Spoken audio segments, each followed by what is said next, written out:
سورہ قمر کی آیتیں ہیں. رب تعالیٰ فرماتا ہے پانی اتنا بڑھ گیا کہ جو رب تبارک و تعالیٰ کی طے کی ہوئی معینہ نشانی تھی وہاں تک جا کر پانی مل گیا. روئے زمین پر کوئی باقی نہ رہا سوائے حضرت نوح علیہ السلام کی کشتی کی. کوئی نہیں باقی رہا. جب یہ پانی پھیل گیا کیا پہاڑوں کی چوٹیاں کیا محلوں کی اونچائیاں سب غرق ہو گئے. اور وہ جبابرہ وہ قوت کے بادشاہ جو کہتے تھے ہمارا کوئی کچھ نہیں بگاڑ سکے گا, پانی میں سڑ گیا. صرف پانی اللہ تعالیٰ بھیج دے تو انسان اسے روک نہیں سکتا. عذاب الہی کو کیسے روک سکے گا. دوسری گھمنڈی قوم غرور میں مبتلا قوم تھی حضرت لوط علیہ السلام کی قوم جو بدکاریوں میں ملوث تھے. اللہ کا جب عذاب آیا تو قرآن پاک میں رب تعالیٰ فرماتا ہے وَأَمْطَرْنَا عَلَيْهِمْ حِجَارَةً مِّن سِجِّيلٍ, نوکیلے پتھروں کی ہم نے ان پر بارش کی. فَجَعَلْنَا عَالِيَهَا سَافِلَهَا, ان کی اونچائیوں کو اٹھا کر کے نیچے پلٹ دیا گیا. زمین کو فرشتوں نے اوپر تک اٹھایا اور اس کے بعد پلٹ دیا. یہ پوری بستی غرق ہو گئی, ختم ہو گئی. یہ بستی بھی وہی تھی جس کو حضرت لوط علیہ السلام بار بار تنبیہ کرتے تھے کہ ظلم سے بچو, ظلم سے بچو. ظلم اللہ کے عذاب کو دعوت دیتا ہے, لیکن وہ مذاق اڑاتے تھے. اور جب ہلاک و برباد ہو گئے, ختم ہو گئے, ان کی نشانیاں بھی باقی نہیں رہی. وہ پتھروں کی بارشیں کہاں ہوئی تھی واللہ عالم.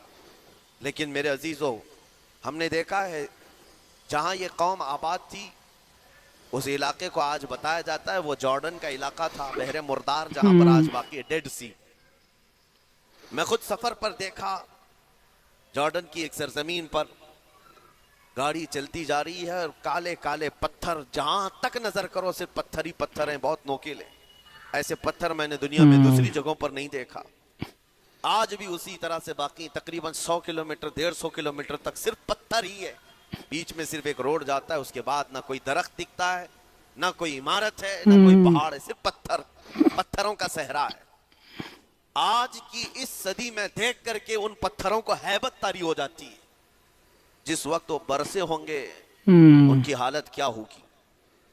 اور میں یہ نہیں کہتا بالضبط کہ یہ وہی پتھر ہیں جو برسے تھے, واللہ عالم. لیکن میرے عزیزو نشانیاں آج بھی عذاب الہی کی موجود ہیں. تیسری قوم تھی قوم شعیب اور قوم صالح علیہ السلام. یہ دونوں قوموں کے بارے میں ذکر کرتا ہوں. حضرت شعیب علیہ السلام کی قوم صرف ناپ تول میں کمی کر دی اور کفر و شرک بھی کرتے. شعیب علیہ السلام ان کو روکتے تو وہ ان کا بھی مذاق اڑاتے. اور جب عذاب الہی کے آنے کی بات کیا تو جانتے ہیں کیا کہا انہوں نے؟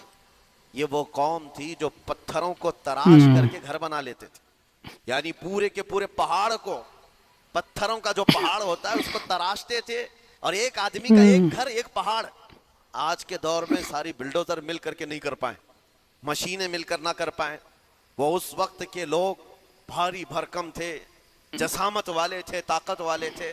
جب وہ اپنے رہنے کے لیے ایک پہاڑ کو تراش سکتے تھے, 4000 سال پہلے کی بات کر رہا ہوں, اس وقت میرے خیال سے وہ اپنے زمانے کے سب سے بڑے ماڈرن لوگ یا ترقی یافتہ لوگ کہلاتے ہوں گے, سب سے زیادہ ترقی یافتہ کہلاتے ہوں گے.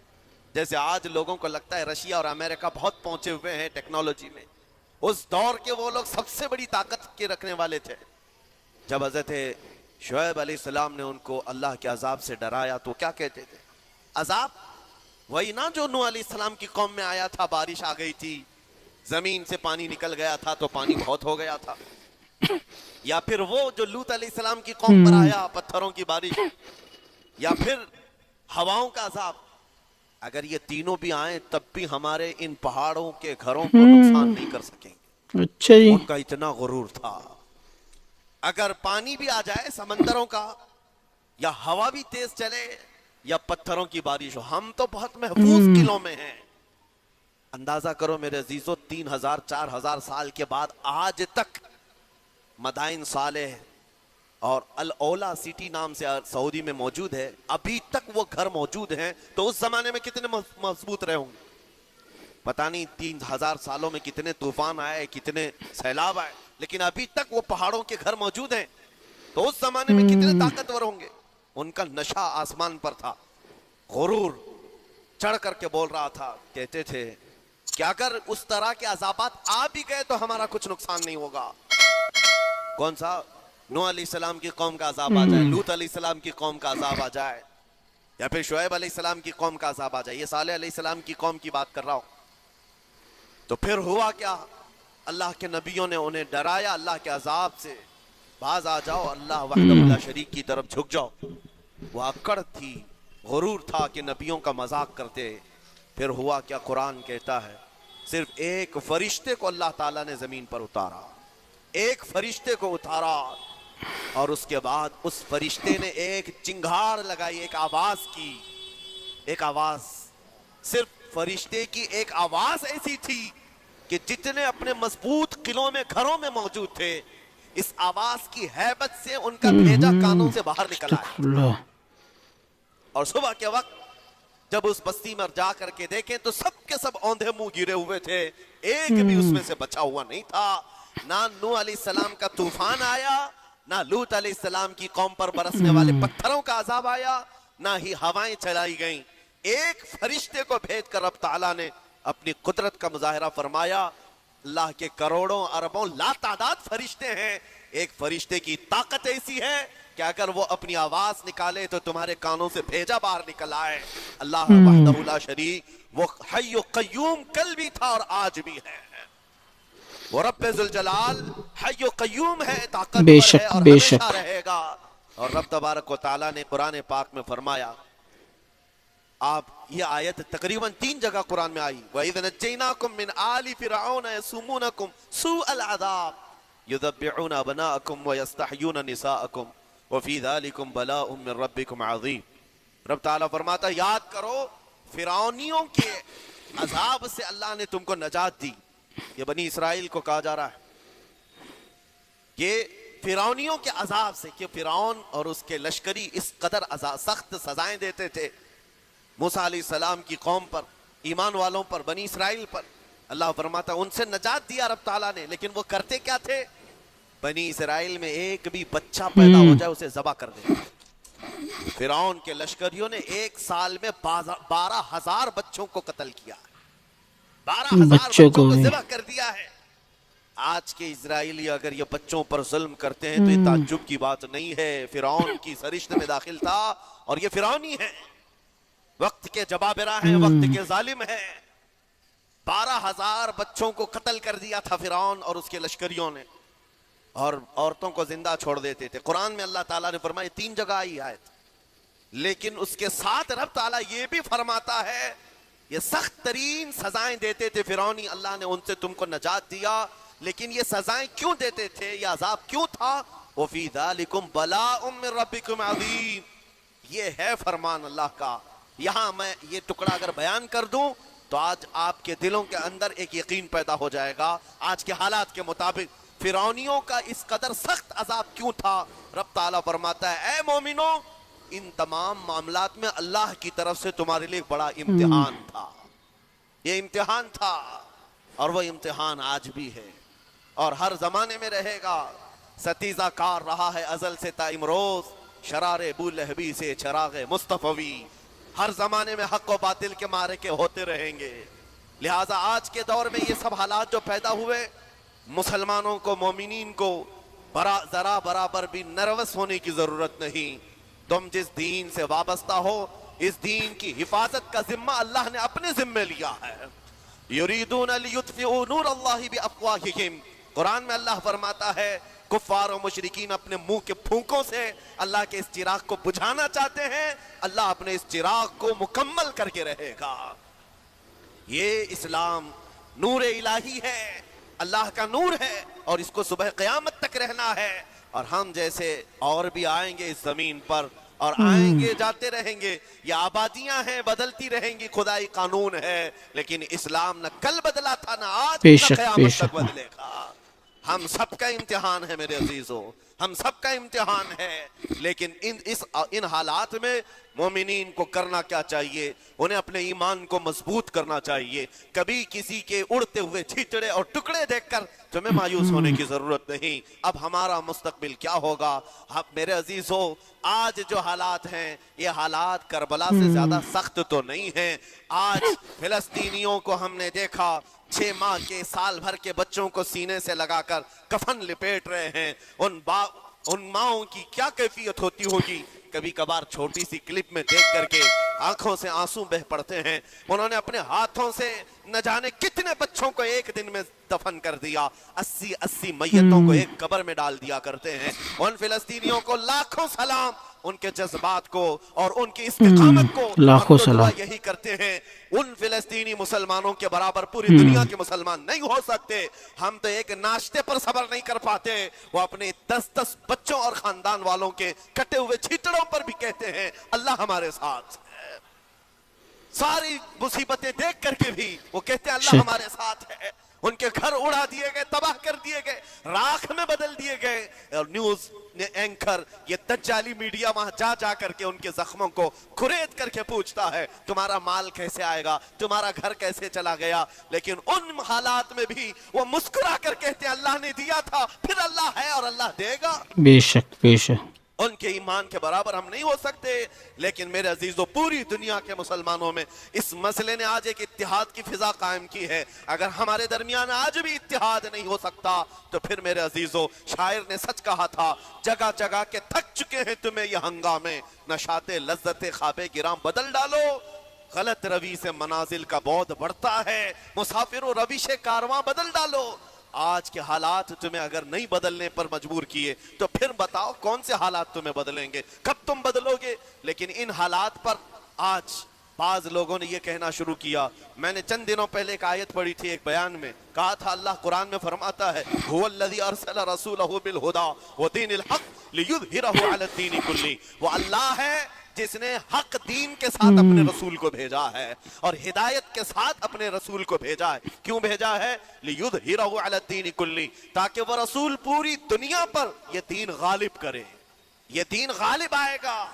تو بعض مجھ سے کہنے لگے مولانا سٹیج پر بیٹھ کر چلاتے ہو، کئی کرسیوں پر بیٹھ کر کہتے ہو کہ تمہارا دین غالب آئے گا. تمہارا دین تو آج ٹکڑے ٹکڑے کیا جا رہا ہے، کوئی کچھ نہیں کر پاتا. ان ظالموں کو میں یہ کہتا ہوں، ان کو یہ میں کہتا ہوں، ان تمام حالات سے تم ہرگز یہ مت سمجھنا کہ دین غالب آئے گا.